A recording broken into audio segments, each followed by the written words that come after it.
Rabotai, nous sommes aujourd'hui le 7e jour de Hanouka. Ça veut dire que si on arrive à bien comprendre, ce soir c'est le 8e jour. Bon, Rabbi Lapalis n'a pas dit mieux, mais le 8e jour de Hanouka, c'est le jour de Zot Hanouka Tamis Béar, c'est le jour de la conclusion de Hanouka. Demain, la paracha sera particulièrement longue, et c'est un jour où il y a le dévoilement de 6 des 13 Midot Arachamim, des 13 articles de foi de miséricorde, et il y a un lien spécial entre les Midot Arachamim et la fête de Hanouka. Je vous ferai juste remarquer que quand on fait l'allumage de la Hanoukia, on fait 2 brachot. Chacune de ces brachot a exactement 13 mots. Intéressant, 13 mots, comme les 13 attributs divine miséricorde. Mais là où ça s'anime et ça devient plus puissant, c'est que la 8e des 13 attributs divine miséricorde, c'est Notser Chesed, et après c'est l'Alafim. L'Alafim, c'est la 9e. Notser Chesed, c'est les initiales de Ner Hanouka, Nun Chet.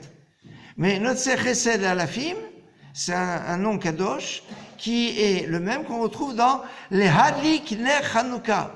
Donc dans l'ordre différent, les Hadlik, le Lamel, alors que l'autre c'est l'Alafim, c'est la fin. Mais on retrouve ce même nom. Donc il y a un lien, une puissance particulière qui est liée avec le 8e jour de Hanouka, dont le prince, demain c'est le prince de quelle tribu? De Ménaché. Et Ménaché, c'est les mêmes lettres que Shmoné. Donc le 8e jour, Ménaché, Hashemen, l'huile, la Neshama. Il y a de quoi bien construire. Et on nous dit dans un livre qui s'appelle Abir Yaakov.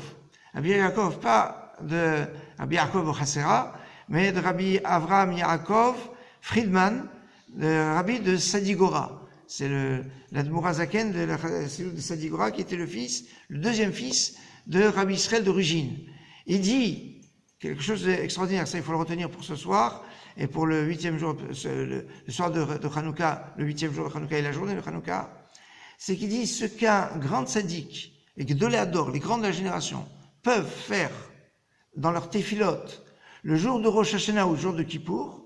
Donc, déjà, imaginez un tzaddik, un gadol ador, ce qu'il peut faire toute l'année, quand il est porté par Rosh Hashanah et Kippour. Alors, je vous laisse deviner. Eh bien, il dit, à Zot Hanoukat, ce koach, cette force, elle est donnée à chacun.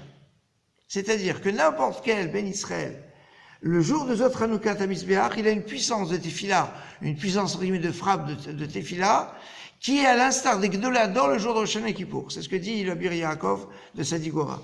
Alors donc ce soir, en allumant vos nérotes du 8e jour de Hanouka, essayez vraiment de rester à côté des nérotes pendant une demi-heure. Et faites des téphilotes à ce moment-là. Il y a des téphilotes, c'est pas ce qui manque. Tous les domaines, tous azimuts. Et les portes du ciel sont ouvertes. Le Horaganouz, les lumières cachées et se révèlent à ce moment-là. On peut même après, on n'est pas obligé de s'arrêter à la demi-heure, mais au moins pendant cette demi-heure d'en profiter au maximum, surtout avec la situation actuelle. Je crois qu'on en a besoin, et on peut arriver comme ça au Mashiach ben David. C'est quoi Mashiach ben David? Machar, c'est l'huile, mais c'est ben David. David, c'est Dalet, Vedalet. C'est 4 et 4. 4 et 4, ça fait 8, le 8e jour de Hanouka. On aura encore l'occasion de redévelopper tout cela.